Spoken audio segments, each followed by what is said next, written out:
Good afternoon to all of you.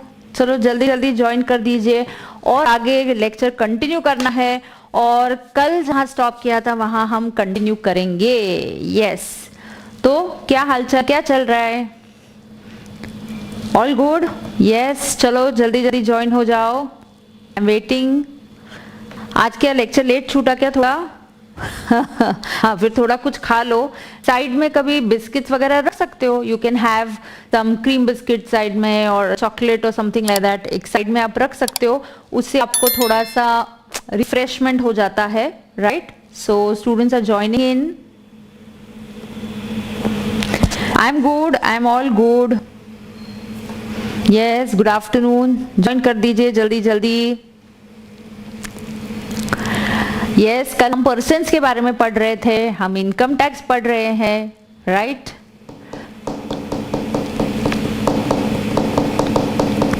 Zomato क्या करेगा? Thank you for the great messages, good messages. चलो जल्दी आ जाओ, होमवर्क भी कराऊंगी। I am doing very good, I am all good and I am waiting. आप जल्दी से ज्वाइन कर दीजिए। नोटबुक आप नंबरिंग कर रहे हो, नोटबुक के पेजेस नंबरिंग करना है। कुछ बच्चों ने मुझे कल नोटबुक्स के पिक्चर्स भेजे, बहुत ही अच्छा लिख रहे हो आप। You are doing very well and very good. नमस्ते सर, आनंद सर भी नमस्ते कर रहे हैं। नमस्ते सर, कैसे हैं आप?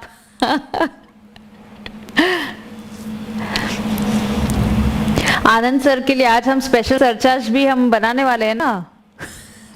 इनकम टैक्स अभी जल्दी स्पेशल सरचार्ज का रेट लगाने वाली है आनंद सर के लिए। Very high income, then we need to have very high surcharge rate. हाँ मनीषा, तुम्हारा भी एग्जाम्पल लूंगी पक्का। जिन्होंने टैक्स नहीं दिया उनको पेनल्टी है, 10,000 की पेनल्टी लगती है रिटर्न लेट फाइलिंग की। यस, हाँ सरचार्ज है। आनंद सर बोल रहे हैं आज जल्दी छोड़ा आपको। जल्दी छोड़ा क्या? आनंद सर ने आपको जल्दी छोड़ा आज?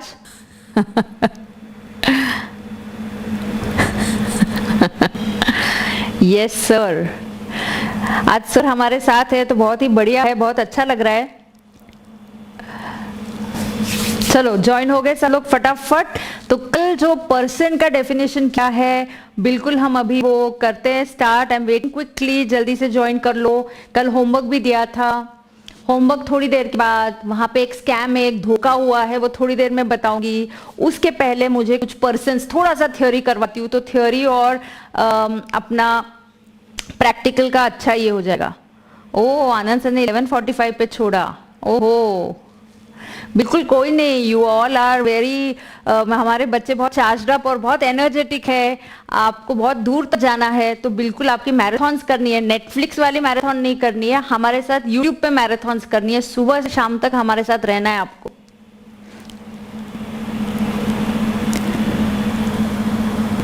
यस, तो I think many students have joined in, so we'll start.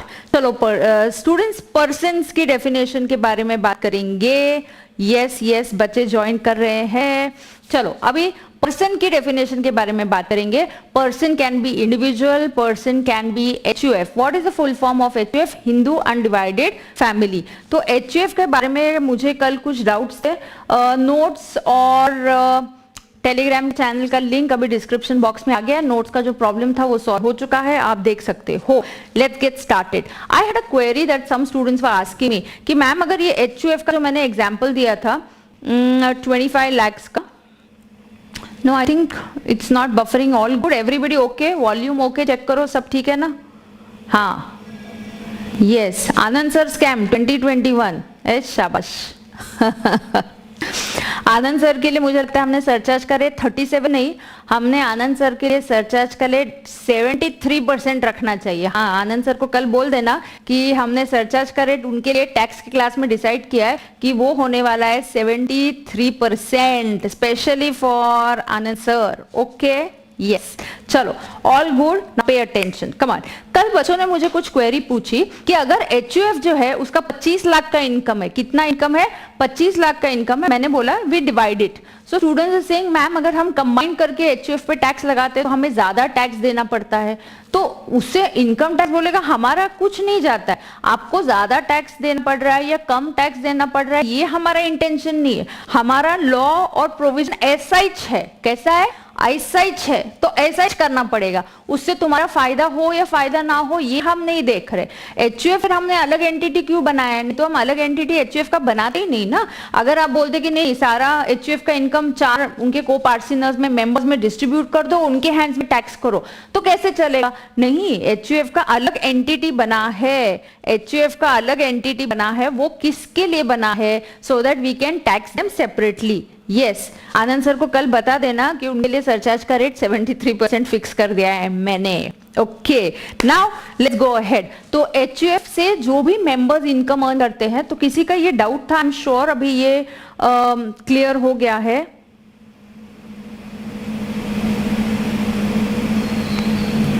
नहीं रे बाबा ऐसा कुछ नहीं है आनंद सर मेरे अंडर नहीं बाबा, we are all colleagues and he is a very good friend of mine. Okay now let's understand members, whatever members earn profit, get the profit from HUF, it is exempt in their hands। क्यों, फिर से tax नहीं pay करना, क्योंकि total income पे already who is paying tax, HUF, total income पे who is paying tax, HUF। Is that okay, बरोबर बरोबर। चलो आगे।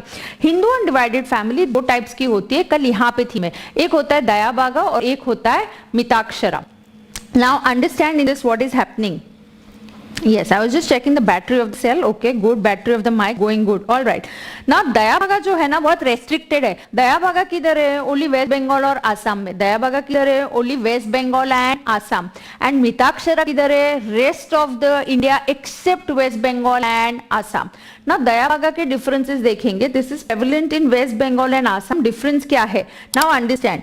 यस आज बिल्कुल फोकस करना है, चैट में तभी बातें करनी है जब मैं बोलूंगी। सो बिल्कुल everybody has to sit straight, spine cord straight, और फटाफट समझना है। तो जल्दी हम चैप्टर 1 चाहेंगे कि खत्म हो तो हम आगे बढ़ते जाएं। Now nobody understand in Dayabhaga, nobody acquires the right or share in the property by birth। So you do not acquire it by birth, कि आपने फैमिली में जन्म ले लिया तो तुम्हारा हिस्सा कायम हो गया, ऐसा बिल्कुल भी नहीं है। ये वेस्ट बंगाल और आसाम की बात है, बाकी इंडिया में ऐसा नहीं है। Now in waste Bengal and Assam we say you will acquire a right in the property only after the head of the family dies. So only after your death of the father will you as a son acquire a right in that property, otherwise till then you do not have any right in that property. But for other part of the country हम ऐसा नहीं करते। For other part of the country when do I acquire right in the HUF by birth, ये बोलते हैं ना आपने जन्म ले लिया बस तभी से आपको प्रॉपर्टी में आपकी राइट और हिस्सा आ चुका है, ठीक है।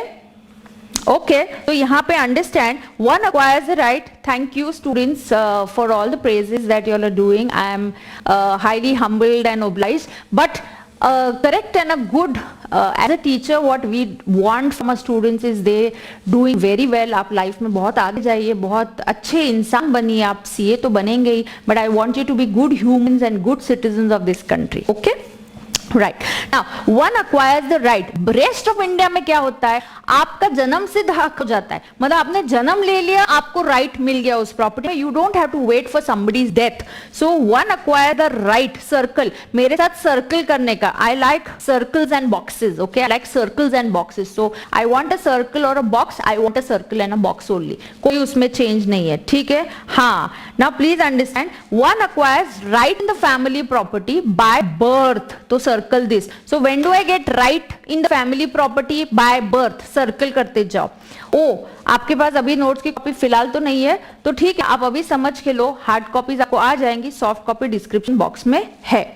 सो अभी फोकस करो। So it's not by succession irrespective of the fact that elders are living, let the elders be living, it's a good thing, no, it's a good thing। Here not so good, I don't like it personally। You acquire the right or share in the property, you cannot acquire as long as the head of the family is living। Thus children do not acquire any right in the family as long as the father is alive। It is only on the death of the father कि आपको property मिलेगी। ऐसा आसाम और waste Bengal में होता है। देखो हर state का, हर कम्युनिटी बोलो या हर जगह का अपना एक कल्चर होता है, so you have to follow that. So this is what happens over here. Now here every child born basically gets a right or share in the family. Let him be a male or let him be a female, they both are going to get that right. Is that clear? So कितने types के HUF है? Hindu undivided family के focus. मुझे जब भी आप मैं बड़ी लंबी स्टोरी बोलती हूँ, आप उसको अगर एंड में समराइज कर पाते हो, एंड में आप उसको समराइज कर पाते हो, मतलब आपने समझा. तो समराइज उसको एक सेंटेंस में करना. क्या समरी है यहाँ पे बच्चा लोग? समरी ये है, HUF is a separate entity for income tax. They pay tax on the ancestral business और एंसिस्ट्रल प्रॉपर्टी पे वो लोग टैक्स पे करते हैं. और जो HUF के मेंबर्स होते हैं, जब उनको ये प्रॉफिट डिस्ट्रीब्यूट किया जाता है, दे डू नॉट पे taxes again. This tax is exempt in their hands. Okay. उसके बाद HUF के दो टाइप्स है, एक है दयाभागा और एक है Mitakshara. Dayabhaga is prevalent in West Bengal and Assam, and Mitakshara is prevalent in rest of India. Mitakshara is simple, by birth only you will acquire the right, and in Dayabhaga you will acquire the right in property only after death of your father. That is why ये यहाँ पे है. Is that clear? Now HUF के बारे में और भी कुछ हमें समझना है. It would include a Jain, it would include a Jain undivided family or a Sikh undivided family. Now see, earlier 6 point जो मेरी notes में दिया है, earlier only male descendants were considered as co-pasiners, मतलब having a right in the property. But now in September 2005 an amendment took place wherein a female has also been given the rights in the property, and she can also ask for partition. So as a female I can also say, okay, from my HUF I can ask my father that yes, I do not want, मुझे मेरा कुछ business start करना है, मुझे पैसे की जरूरत है, please मुझे मेरा हिसाब दे दीजिए, so that I can go and I can start my business where I have to invest my money. So Hindu undivided family is a separate entity. बरोबर? Yes. All okay? यहाँ तक देखो बच्चा लोग, यहाँ तक ठीक है क्या? Yes. So Sikh undivided family, Jain undivided family, Hindu undivided family. Yes. So Dayabhaga and Mitakshara. All okay? Head family insane हो जाए तो कुछ नहीं होगा. Other members can carry on the business, na? So what if the head of family is insane and Dayabhaga? But still, no, you still do not get the right in the property. Death matlab death. That's very clear. Okay? Yes. Okay, आगे बढ़ते हैं students. Let's move ahead. Company की बात करेंगे. Company तो आप खूब पढ़ोगे अंकिता मैम के साथ. अब पूरा कंपनीज एक्ट पढ़ने वाले वहां पे स्वप्निल सर और अंकिता के साथ. Now company means Indian company. Now what would be a Indian company? Indian company is company that is incorporated under Indian companies act. So we have the Indian companies act. उसके अंदर अगर आपने आपकी company incorporate होती है, then that company is called as Indian company. Okay. So I have a Indian company and we have a foreign companies. तो ये दो सर्कल्स है. जो लोग घर पे है और नोट्स नहीं है, please understand. Yes, please understand that here you have to write company, and company के टाइप लिखते जाओ आप नीचे. सो कंपनी और उसके नीचे लिखो कौन सी टाइप है, Indian company. Come on, Those who are at home, ऐसे ही नहीं बैठना है, सिर्फ आप लिखते जाना है. अगर नोट सामने नहीं है कोई बात नहीं है, लिखो पहले यहाँ पे इंडियन कंपनी. दूसरी कौन सी कंपनी का टाइप है, फॉरेन कंपनी. चलो, फीमेल मेंबर HUF में करता हो सकती है, हाँ हो सकती है. Ma'am after father's that the right goes to the mother. No, yes, right goes to mother. Mother also has a equal right. Her son, her daughter will also have a equal right. So अगर HUF में father, mother, son and daughter are there, तो अगर HUF का partition होता है, दोनों का हर एक को 1/4 हिस्सा मिलता है. ओके. फादर की डेथ हो गई तो तीनों में डिस्ट्रीब्यूट किया जाएगा. यस, बिल्कुल. Female member can also be a karta, very much can be a कर्ता.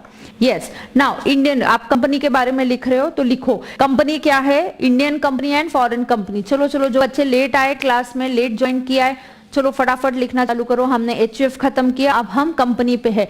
कंपनी दो टाइप्स की, Indian and foreign company, and there is a domestic company also. और एक तीसरा डॉट है डोमेस्टिक कंपनी का, तो मैं आपको ये समझाऊंगी. नाउ स्टूडेंट्स, कंपनी एक सेपरेट एंटिटी है. इनकम टैक्स में कंपनी के लिए भी रिटर्न्स फाइल किए जाते हैं, कंपनी का टैक्सेस पे किया जाता है. ये सारा कंप्लायंस कंपनी के लिए कौन करता है, कंपनी का डायरेक्टर करता है. कौन करता है, कंपनी का director. Yes. Now Indian company is a company incorporated under Indian Companies Act. Foreign company is a company not incorporated under Indian Companies Act. So Indian company incorporated under Indian Companies Act. Foreign company incorporated under not under Indian Companies Act.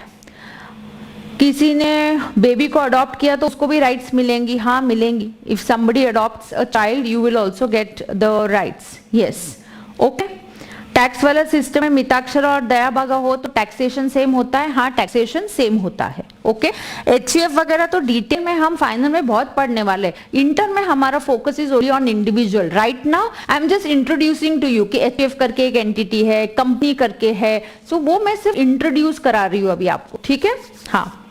Now, an institution, okay, sometimes CBDT may also declare and treat some institution as a company. CBDT is Central Board of Direct Taxes. Actually, इसमें hierarchy आपको पता होना चाहिए ना. 2 minute के लिए क्योंकि यहाँ पे बात आई है तो मैं हायरार्की भी आपको बताती हूँ. लिखने के लिए मुझे याद दिलाना, बाद में मैं आपको टाइम दे दूंगी. I will give you separate time to right. सबसे ऊपर होता है finance minister. Finance minister runs the finance ministry. तो finance minister runs what? The finance ministry. ये अभी मत लिखो.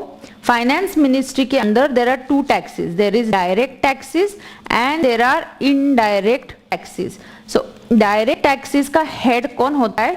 CBDT, central board of direct taxes. Indirect taxes का हेड होता है CBIC. So this is central board of indirect taxes and customs. Board of indirect taxes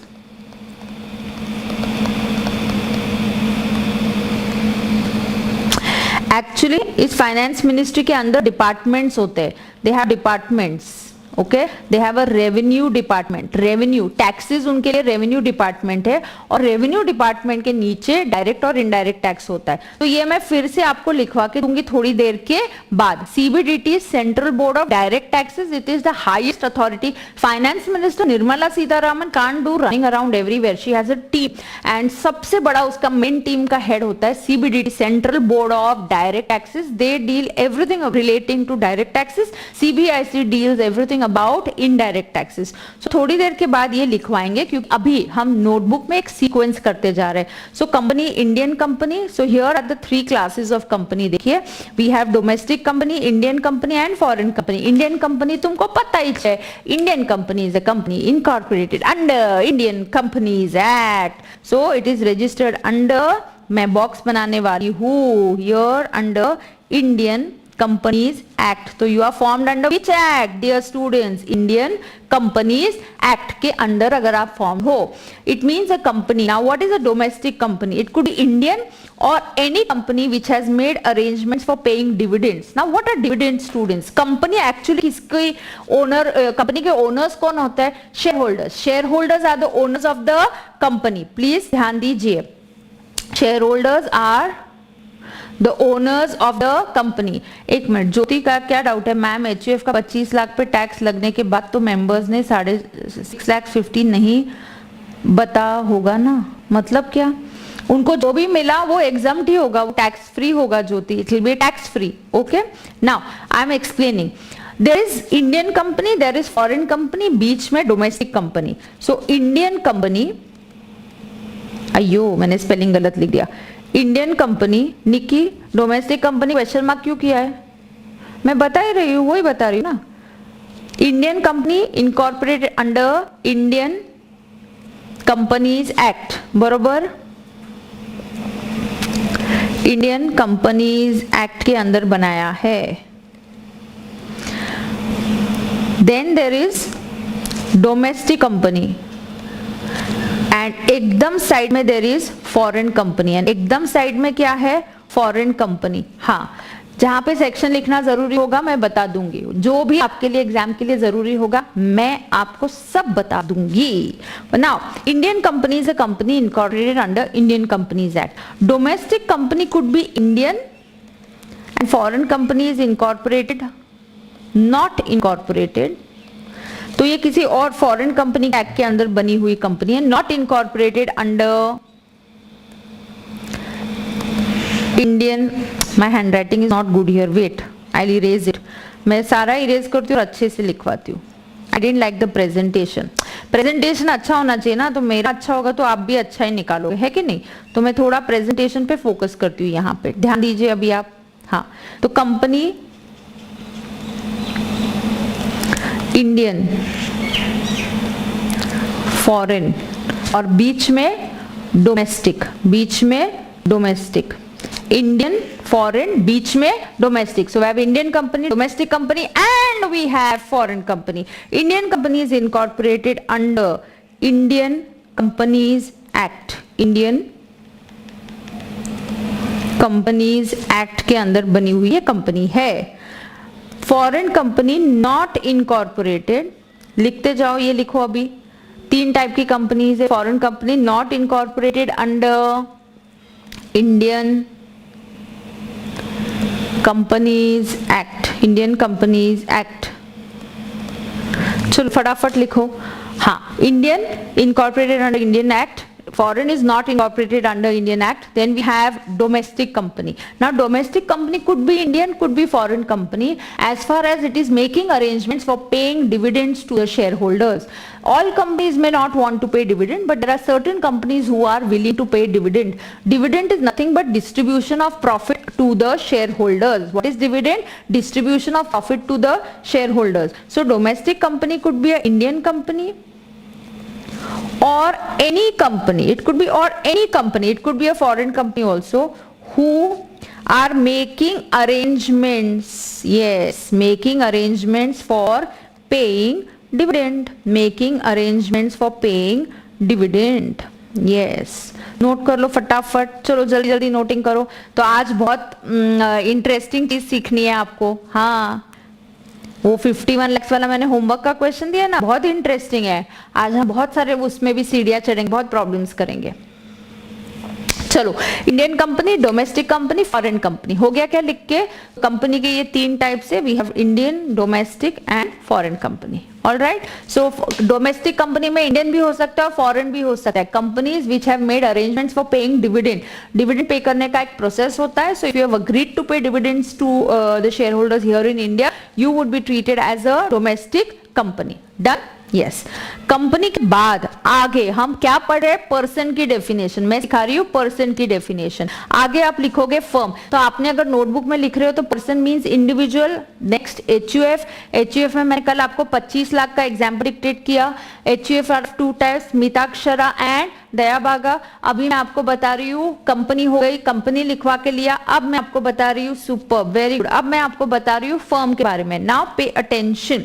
firm is a firm which is defined as per the Indian partnership act 1932 and it also includes an LLP. क्या हुआ? LLP का concept काफी late आया ना. LLP का concept 2008 में आया. जो एलएलपी का एक्ट है वो 2008 वाला एक्ट है, और जो पार्टनरशिप का एक्ट है दैट इज 1932. तो इनकम टैक्स में जहां जहां भी फर्म वर्ड यूज किया जाता है तो एक्ट ने बोला firm will always include a LLP. तो ये समझ के लो, हर जगह हम जाके बार बार करेक्शन नहीं करेंगे फर्म एंड एलएलपी. कहीं कहीं जरूरी है तो हमने कर दिया होगा. यस, इसका मतलब है ऋषि जैन की domestic company in the broader sense can be a Indian company and a foreign company, yes, which has made arrangements for paying dividend. Absolutely right. Now I am on the firm part. Firm is a partnership firm as per the Indian companies act. आपने एक deed बनाया हुआ है written में, जैसे act का requirement होता है वैसे ही आपने पार्टनरशिप डीड बनाया है. It will also include LLP. Now firm के बारे में मुझे आपको कुछ बहुत इंटरेस्टिंग बताना है. चलो 2 नाम लेंगे, चंपा और चमेली का ले लें क्या? चंपा एंड चमेली का हम पार्टनरशिप फर्म बनाते हैं, ठीक है. सो चंपा एंड चमेली, अयो, चंपा एंड चमेली, they form a company CC and company. So CC and company उन्होंने एक पार्टनरशिप फर्म बना लिया. और नाउ अंडरस्टैंड, अभी इनकम टैक्स के हिसाब से यहाँ कितने एंटिटीज होते हैं ये अच्छे से आप समझ के लो. इनकम टैक्स के हिसाब से यहाँ कितनी एंटिटीज होती है? Champa, Chameli and they are partnership firm. There are 3 entities. So I will file. जब ये लोग मेरे पास आते हैं चंपा चमेली और ये बोलते हैं हमने पार्टनरशिप डीड बना के दो, तो मैंने उनके लिए डीड बनाया, पार्टनरशिप फर्म बनाया. सो दे वांट टू नो कि कैसे होता है इनकम टैक्स में फाइलिंग, किसका किसका करना है, मुझे क्या कंप्लायंस करना है. तो I tell them one thing. Look, ये जो आपका फर्म है ना, चंपा आनंद सर का नेम है, पता है रे, मैंने बोरो कर लिया उनसे थोड़ी देर के लिए। हाँ ठीक है, चंपा का रिटर्न अलग जाएगा as a individual, so we will treat Champa as a individual, we will treat chameli also as a individual, so champa will be treated as an individual, chameli will be treated as an individual, and third there will be a third entity which is CC and company which is a partnership firm which is a partnership firm. तो जब returns जाएंगे, income tax का जो form जाता है ना, fix format होता है जो हम गवर्नमेंट को भरते हैं। आपको पता है इनकम टैक्स में दो कंप्लायंसेस होते हैं, एक रिटर्न्स का और एक टैक्स के पेमेंट का। फटाफट, एक रिटर्न्स भरने का और एक टैक्स की पेमेंट करने का। यहाँ पे 3 एंटिटीज बन गए। नाउ अंडरस्टैंड, फिर से अगर इस चंपा चमेली की फर्म का 10 लाख का प्रॉफिट है, they have a profit of 10 lakhs, कितना प्रॉफिट है 10 lakhs का। इस 10 लाख के प्रॉफिट पे टैक्स कौन पे करेगा? फर्म। 10 लाख के प्रॉफिट पे टैक्स कौन पे करेगा? फर्म। डियर स्टूडेंट्स, फर्म का टैक्स रेट अलग है, कंपनीज के टैक्स रेट अलग है, एचयूएफ के अलग है, इंडिविजुअल के अलग है। तो आप जाके स्टार्टेड अकाउंटेंट के साथ कंफर्म करो। हाँ, फर्म वाला भी नोट करना है, हर्षित सब कुछ नोट करना है बेटा। चंपा चमेली, सो फर्म, फर्म के नीचे चंपा Chameli and CC and company. So Champa is an individual, उसका एक अलग रिटर्न जाएगा। चमेली एज ए इंडिविजुअल का अलग रिटर्न जाएगा। सीसी एंड कंपनी का अलग रिटर्न जाएगा। Now I am telling you, अगर फर्म का प्रॉफिट है 10 lakh, who will pay tax on this? Of course firm will pay tax, firm will pay tax. Finally ये 10 लाख किस में डिस्ट्रीब्यूट होंगे? जो भी प्रॉफिट है किसको डिस्ट्रीब्यूट किया जाता है? पार्टनर्स को। तो क्या पार्टनर फिर से टैक्स पे करेगा? क्या पार्टनर फिर से टैक्स पे करेगा? Ayo, no, partners will not pay tax again. Partners will say our firm has already paid tax on 10 lakhs. The share of profit that I get from the firm shall be exempt from tax. Isn't it similar to HUF? Isn't it similar to HUF? Yes. So a firm will pay tax on 10 lakhs. 10 lakhs will be distributed between Champa and चमेली, जो अपना return भरेंगी। हाँ, उनका और भी कुछ income होगा वो ऐड हो जाएगा, लेकिन फर्म से जो उनको प्रॉफिट मिला उस पे वो टैक्स पे नहीं करेंगी। It will B exempt from tax. Are you understanding this? Okay, everybody? Yes. So note कर लिया, firm separate entity of income tax.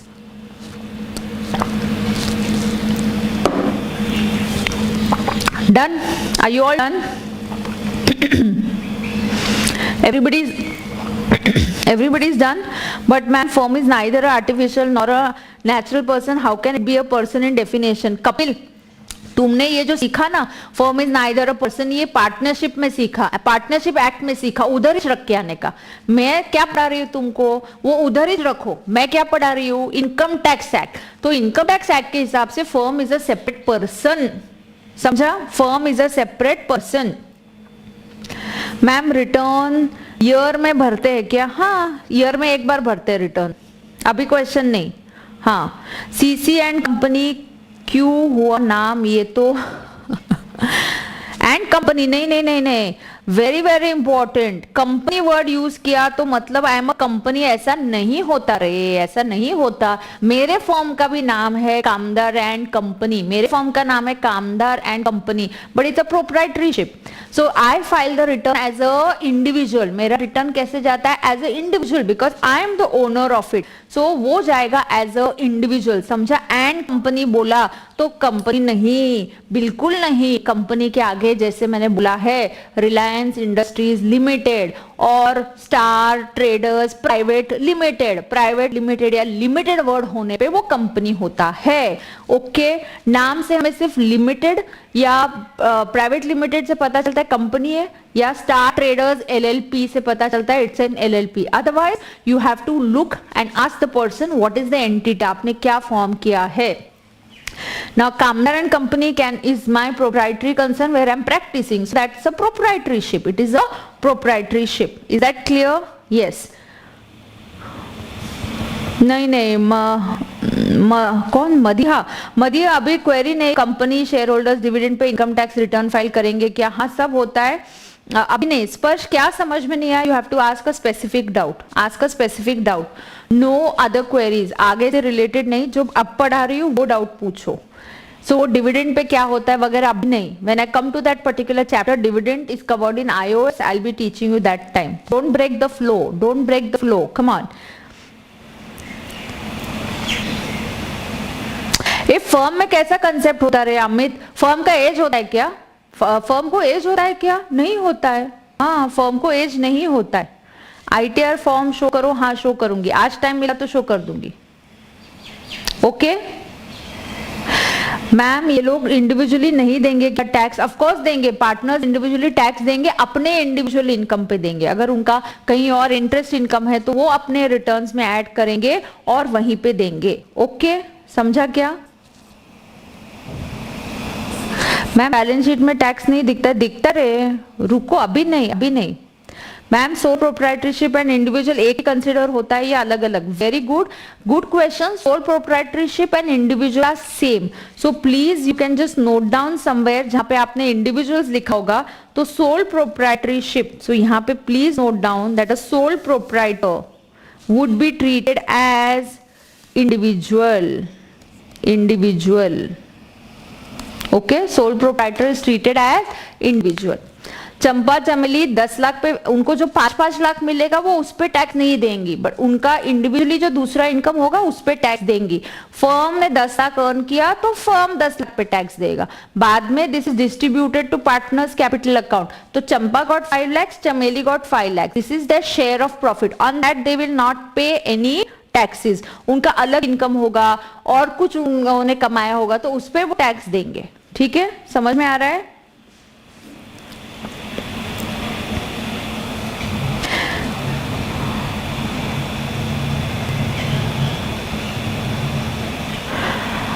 फिर से वही क्यों पूछ रहे हो? गर्विता, ऋषि, वही बताया ना. दे will not give, they will not. You understood? Give me a thumbs up. अभी जस्ट क्लियर किया कि partner same like HUF. Will they pay again the taxes? No. So write down here CC and company का profit 10 lakhs. Firm will pay tax on 10 lakhs. Write down. Firm will pay tax on 10 lakhs. Firm will pay tax on 10 lakhs.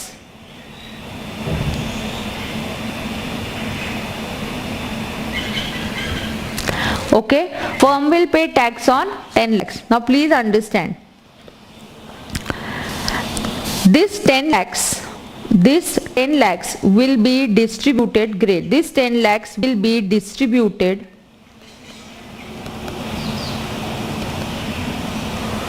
This 10 lakhs will be distributed. हाँ, जो भी रशी बार बार same doubt मत पूछ. इसमें से tax minus करके जो भी आया वो डिस्ट्रीब्यूट होता है ना. तो अभी के लिए हम अंडरस्टैंडिंग के लिए 10 lakhs लेते. इट्स कॉमन सेंस दैट इस 10 लाख में से अगर टैक्स पे किया तो टैक्स पे करने के बाद जो बचेगा वो डिस्ट्रीब्यूट होगा. That's okay. This 10 lakhs will be distributed amongst Champa and चमेली. No going off the track today, come on. This 10 lakhs will be distributed amongst Champa and Chameli.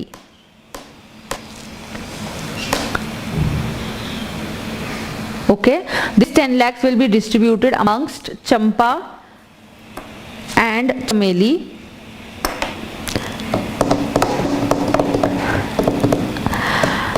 Will be distributed amongst Champa and Chameli.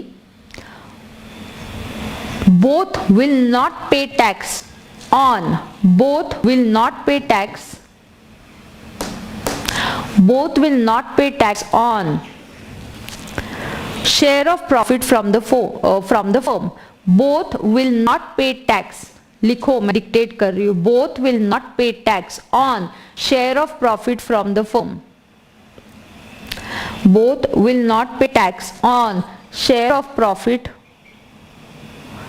Both will not pay tax on share of profit from the firm.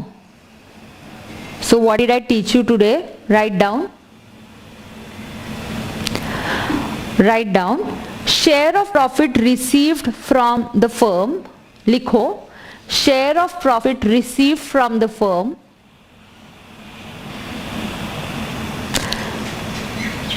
Share of profit received from the firm will be exempt in the hands of partners. Will be exempt in the hands of partners.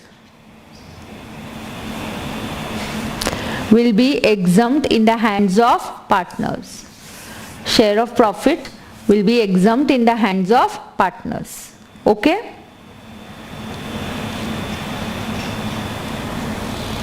All right. Now, association of persons. Let me finish the persons wala part. Association of persons. Now understand.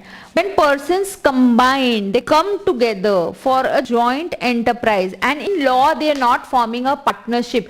मतलब उन्होंने partnership deed नहीं बनाया, उन्होंने सोचा इतने से के लिए partnership क्यों बनाए? Now understand.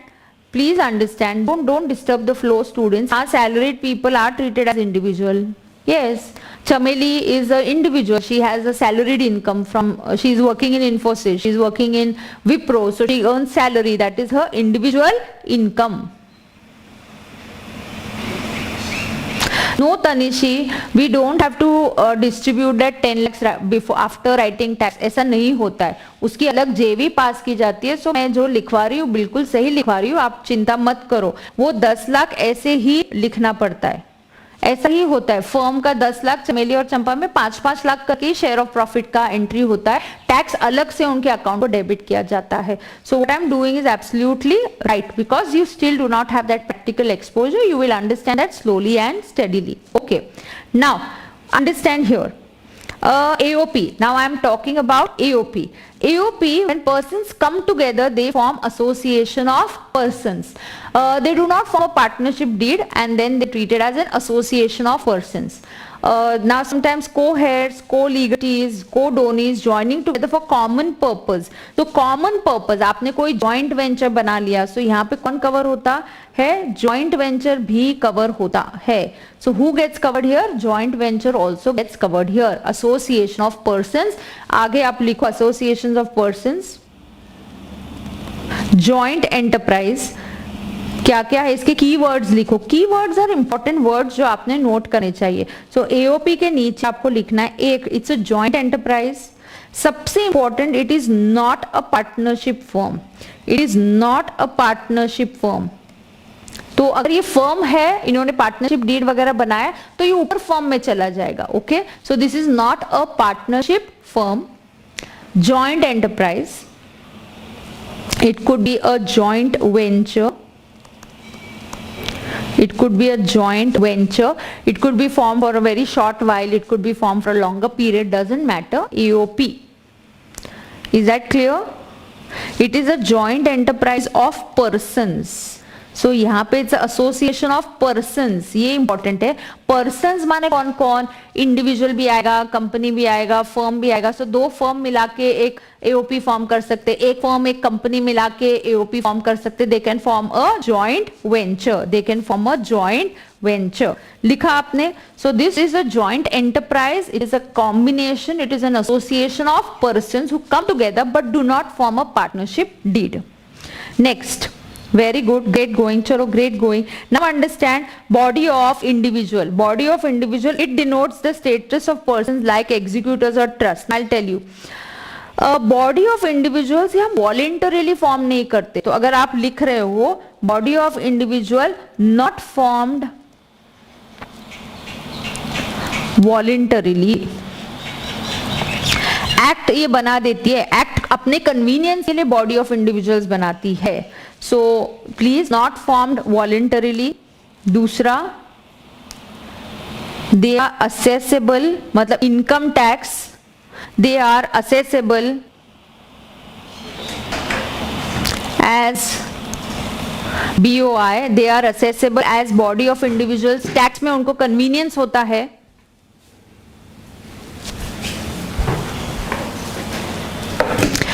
yes, so I'm just having a coffee side by side. हाँ चलो, they are accessible as BOI because income tax finds it convenient to treat them as BOI. and सबसे important, it is BOI includes only individuals, includes only individuals, it is body of individuals. ये सबसे बड़ा difference है BOI और AOP में। आज ये detail में क्यों पढ़ा रही हूँ मैं, जब टैक्स के रेट्स है ना, आज सबके टैक्स के रेट्स भी डिस्कस करने, बस एक 5 मिनट बचा ये पर्सन की डेफिनेशन के लिए, फिर हम प्रॉब्लम सॉल्व करेंगे। उसके बाद मैं आपको सबके टैक्स रेट्स बताऊंगी, सबके टैक्स रेट्स अलग अलग होते हैं, तो फटाफट लिखते जाइए। Yes, share of income by him, okay, includes only individuals, यहां तक आ गए। Yes, next is local authority, लिखो नोटबुक में लिखते जाओ। Local authority, local authority is municipal committee, district board, हाँ, Poona municipal corporation, Pimpri Chinchwad municipal corporation, आप जहां पे हो नागपुर चिंचवड का हो सकता है, तो कहीं का नागपुर का म्युनिसिपल कॉर्पोरेशन हो सकता है। So municipal corporation is like a local authority, कहीं का भी ये लोकल अथॉरिटी हो सकता है। बीओआई में इतना ही है, it is not form voluntarily, some students are saying explain again. So BOI होता है ये वॉलंटरीली फॉर्म नहीं होता है, for convenience, okay, for convenience they are assessed as BOI. so income tax को लगता है कि it's convenient for us to treat them as BOI, मतलब हमने आके डिसाइड नहीं किया कि हमें एक साथ आप BOI ट्रीट करो। इनकम टैक्स को लगता है कि एक ट्रस्ट है तो उसके ट्रस्टीज है, चलो इनको हम एक साथ ही असेस कर देते हैं, BOI बना देते हैं, बॉडी ऑफ इंडिविजुअल। सो ये वॉलंटरीली हम नहीं करते, वॉलंटरीली हम कोई बिजनेस या प्रॉफिट वेंचर करना चाहते हो तो हम एओपी फॉर्म करेंगे या पार्टनरशिप फॉर्म करेंगे, बट BOI हम नहीं खुद बनाते, becomes bye operation of law. Income tax हमें कभी कभी BOI करके ट्रीट करती है कन्वीनियंस के लिए। You will understand that slowly and steadily further. It include only individuals, AOP में it includes all persons, BOI में ओनली इंडिविजुअल्स आर इंक्लूडेड। फिर होता है local authority, local authorities municipal corporation, ये भी एक पर्सन है, उनको भी रिपीट करना होता है। शिखा, एओपी मैंने बहुत डिटेल में ऊपर बताया बेटा, तू आप पहले BOI बोली, अभी देख। हाँ, AOP is a joint enterprise association of person, जो पार्टनरशिप डीड नहीं है, हमने जस्ट ओरली या म्यूचुअली मेमोरेंडम एक बना लिया कि हमें एक साथ काम करना है, so that becomes N association of persons. A joint venture is association of persons. Okay, give me a thumbs up, come on fast. Yes, when there's a Alish, yes, when there's a dispute, income tax may sometimes think it better to assess you together and may treat you as body of individuals. उनके पास भी तो कोई option रहना चाहिए ना, उनके पास भी तो कोई ऑप्शन रहना चाहिए ना। हाँ, yes, now आगे artificial persons, artificial persons is AJP, artificial juridical person, शाबाश। Every artificial juridical person not falling under the above heads, मतलब जो इंडिविजुअल नहीं है, फर्म नहीं है, LLP नहीं है, एओपी नहीं है, BOI नहीं है, कहीं पे भी आप ऊपर में फिट नहीं हो रहे, then you become an artificial juridical person. And idol और a deity would be treated as a AJP। किसी ने मुझे मैसेज भेजा था AJP फिर से बताना, तो मैंने अभी बता दिया है। Binderpal, joint venture is when two people come together to do a venture or business or activity they want to do it jointly. That's a joint venture. Yes, residuary kind of thing, perfect. जो भी ऊपर नहीं fit हो रहा है वो AJP में आ जाएगा। जैसे मैं आपको तभी एग्जांपल दिया था, गांव वालों ने एक जमीन देखी, वहां पे मंदिर बना लिया, टेम्पल है, तो नहीं, शिरडी ने अपना AJP नहीं है, शिरडी ने अपना ट्रस्ट बनाया है। So trust comes kind of a AOP only, trust becomes a kind of AOP। सो हमने ट्रस्ट के लिए अलग रूल्स होते हैं। सो शिरडी है, दरुल शेठ हलवाई है, यहाँ पे जो मंदिर है, उन्होंने अगर अपना ट्रस्ट फॉर्म किया होगा तो आप ट्रस्ट हो, मतलब trust is in income tax treated as AOP only. लेकिन अगर आपने कुछ भी फॉर्म नहीं किया, जैसे गांव वाले हैं, उन्होंने मंदिर स्टार्ट कर दिया, 4 लोग मिलके उस मंदिर की देखभाल करते हैं, उन्होंने कोई भी एंटिटी फॉर्म नहीं किया, कोई अग्रीमेंट नहीं बनाया, कोई एंटिटी नहीं है, एक ट्रस्ट करके रजिस्टर नहीं किया। सी, जब आप ट्रस्ट भी बनाते हो आपको रजिस्टर करना पड़ता है, बट आपने कुछ भी नहीं किया तो हम आपको AJP ट्रीट करेंगे। आपने ट्रस्ट नहीं बनाया, आपने AOP नहीं बनाया, आपने फर्म नहीं बनाया, कुछ भी नहीं बनाया, then we will treat you as a AJP। AJP में कौन आता है बोला ना, अयो, idol and deity, idol and deity will be AJP। Surekha, BOI का एग्जाम्पल मैंने दिया था, 4 भाइयों में अगर झगड़ा, 3 लोगों में अगर झगड़ा हो रहा है, कॉमन इनकम है and they are fighting, dispute चल रहा है, कितना परसेंटेज तेरा, कितना परसेंटेज मेरा, तो इनकम टैक्स अपनी कन्वीनियंस के लिए तीनों को बीओआई ट्रीट कर देगी, बॉडी ऑफ इंडिविजुअल्स, और उनको बोलेगी अभी टैक्स पे करो, तुम्हारा झगड़ा जो है वो चलते रहने दो, हमको फर्क नहीं पड़ता। ओके, यस, सो बीओआई इनकम टैक्स अपने लिए कन्वीनियंस के लिए किसी पर्सन्स को जॉइंटली टैक्स करना चाहती है और उनको वो बॉडी ऑफ इंडिविजुअल्स करके टैक्स कर सकती है। वैसे बीओआई हो या एओपी हो, ज्यादा फर्क नहीं पड़ता, उनके tax rates are the same. Okay, local authority में कुछ नहीं बताया शशांक मैंने, लोकल अथॉरिटी में कुछ नहीं लिखना है, सिर्फ local authority. Yes, local authorities, Poona municipal corporation example, आपके सिटी का जो भी म्युनिसिपल कॉर्पोरेशन है दैट इज लोकल अथॉरिटी, कुछ अलग नहीं लिखना है उसमें। Deity means God, deity DEITY means God. Okay, deity का डिक्शनरी मीनिंग होता है गॉड, टेम्पल वगैरह, ठीक है। चलो जल्दी मुझे बताओ क्या क्या हुआ। Persons, individual, HUF, firm, LLP, company, AOP, BOI, local authority and AJP. All these are persons. Okay? Nagarpalika is local authority. Yes, बिल्कुल। Deity is भगवान, God. Okay? तो persons हो गया। अब मैं आती हूँ आपके 51 lakhs वाले एग्जाम्पल्स पे। Yes, अब मैं आती हूँ आपके 51 lakhs वाले एग्जाम्पल पे। Let's understand. Animal doesn't receive any income रे, एनिमल को इनकम नहीं आता है मूवी में एक्टिंग करने के लिए, उसका जो ओनर होता है, ट्रेनर होता है, उसको इनकम आता है, एनिमल को थोड़ी इनकम मिलता है। एनिमल अगर मेरा पेट है तो उसको मुझे इनकम दिया जाता है, because I have trained my pet and everything, and you want to use my pet in a movie, I earn income. Animal थोड़ी इनकम अर्न करता है।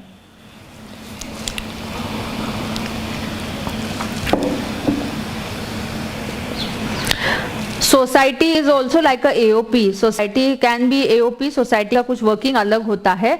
You will learn that later on, detail में इनके taxation आपको final में है। अभी हमारा फोकस इंडिविजुअल पे, आज मैं ऑफकोर्स इंडिविजुअल का करके फिर आपको सबके टैक्स रेट्स को इंट्रोड्यूस करूंगी, ठीक है। चलो नोटबुक खोलेंगे सब लोग, चलो जल्दी नोटबुक खोलेंगे फटाफट। मैं भी नोटबुक खोलती हूँ, मेरी नोटबुक नीट और क्लीन है, आपकी भी है क्या? Are you all lying on your bed and watching my lecture? No, don't do that. Sit straight. Universities will come under, they have a separate provision for them also. Universities, colleges will come under a separate provision. उनके लिए educational institutions के लिए कुछ अलग provisions है जो अभी नहीं पढ़ोगे, आप फाइनल में पढ़ोगे।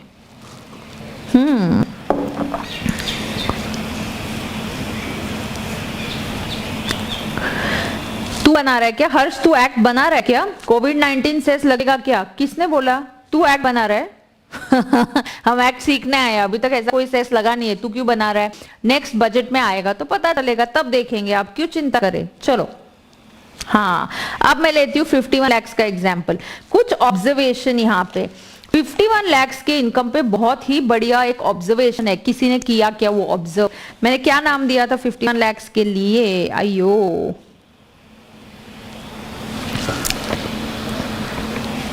चलो 51 lakhs पे कितना टैक्स लगता है? हाँ देखते हैं, मैं वर्किंग करती हूँ। यहाँ बहुत नाइंसाफी हो रही है, क्या नाइंसाफी हो रही है वो देखना है।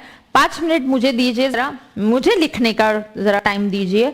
सो here I had taken NTR as 51 lakhs। किसका नाम लिया था हमने 51 lakhs के इनकम में? रशी का नाम लिया है क्या? ओके, किसका नाम लिया था मैंने? ऑल राइट, नाउ 51 lakhs पे टैक्स का आपने वर्किंग किया रहेगा। Did you all get tax on 51 lakhs equal to 13,42,500? Did you all get this? Yes, did you all get this?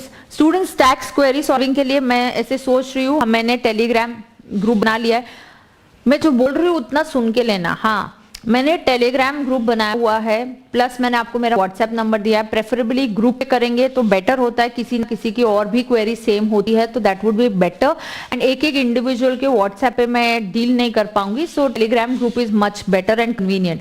If possible कभी कभी एक आध दो चैप्टर्स होने के बाद मैं सिर्फ एक लेक्चर डाउट सॉल्विंग के लिए रखूंगी। हाँ, डाउट सॉल्विंग, लेकिन आगे के डाउट्स नहीं, फ्यूचर के डाउट्स नहीं। मैम आगे बजट में सेस आएगा क्या, वो आएगा क्या, नहीं। जो पढ़ाया है उसमें किसी को कोई दिक्कत हो रही है, जैसे किसी ने मुझे टैक्स रेट से रिलेटेड कोई डाउट पूछा था, I couldn't answer it but I will answer it today, send me that query today, I will definitely answer it. किसी को टैक्स सॉल्विंग में डाउट है, कुछ प्रॉब्लम है तो मैं आपको बता दूंगी। Yes, tax rate is very high, I know that, I know very high. Pay attention ना, मुझे कुछ सिखाना है आपको। अच्छा, 50 लाख के ऊपर surcharge up to 1 crore, what is the rate of surcharge? Surcharge is at 10%, so it would be 1,34,250। बरोबर क्या? बरोबर।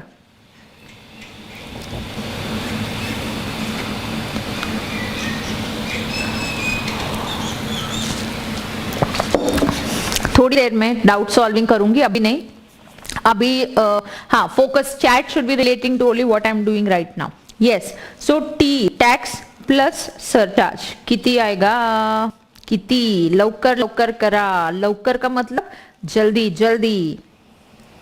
हाँ, सो टैक्स प्लस सरचार्ज कितना आ रहा है? 14,76,000। Get me the answer. 14,76,750। फटाफट 14,76,750। But I have a problem. I'm not going to go ahead. I'm not going to go ahead over here. Please wait and watch. I need to observe something.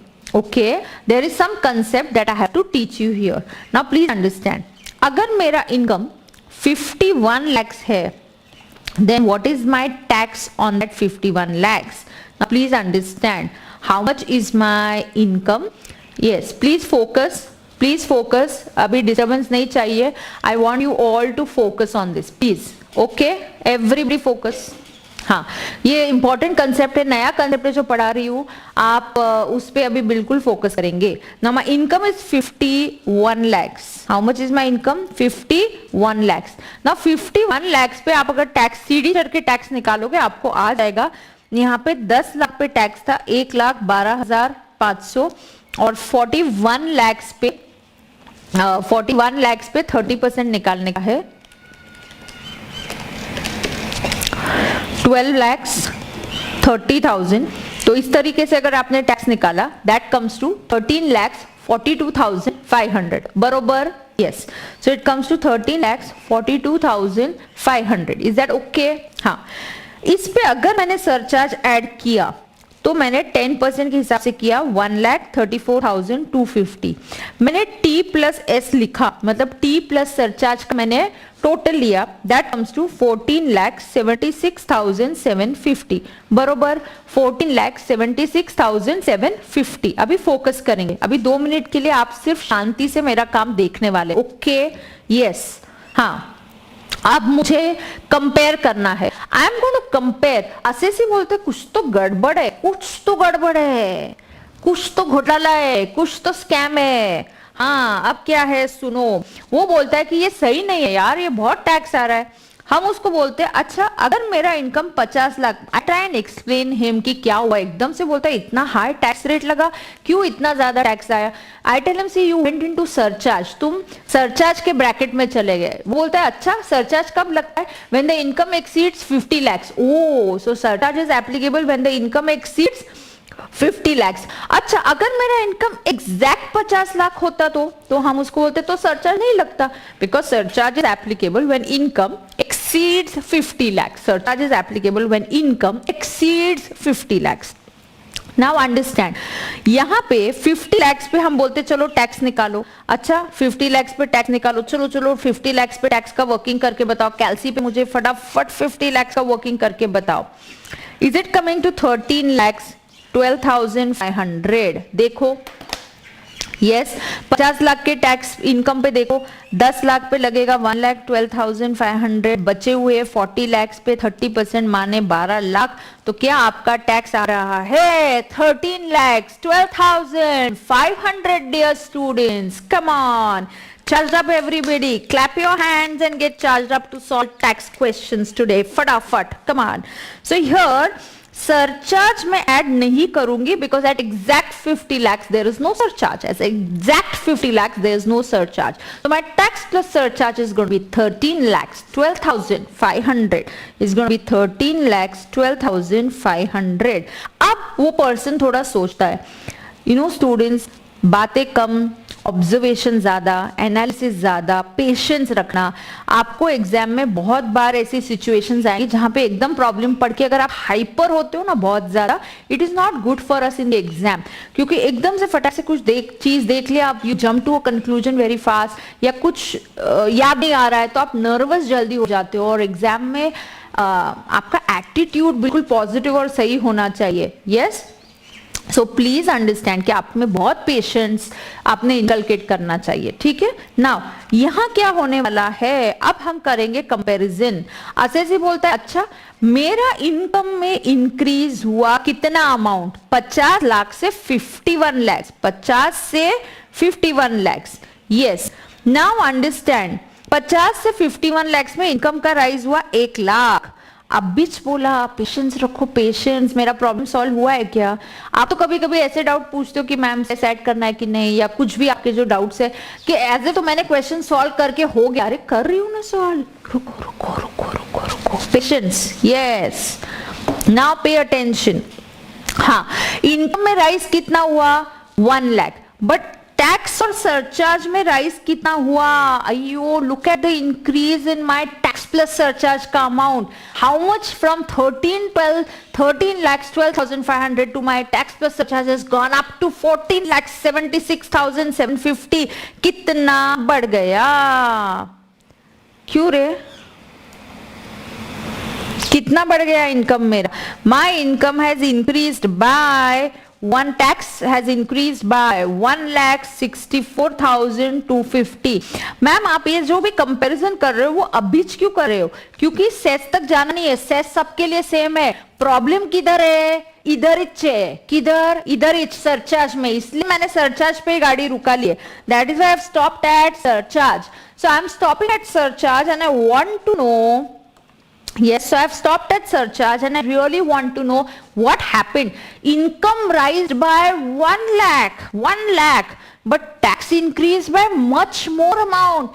Income इतने से बढ़ गया लेकिन tax उससे ज्यादा बढ़ गया, मतलब 1 लाख कमाने पे आप मुझसे एडिशनल 164,250 ले रहे हो।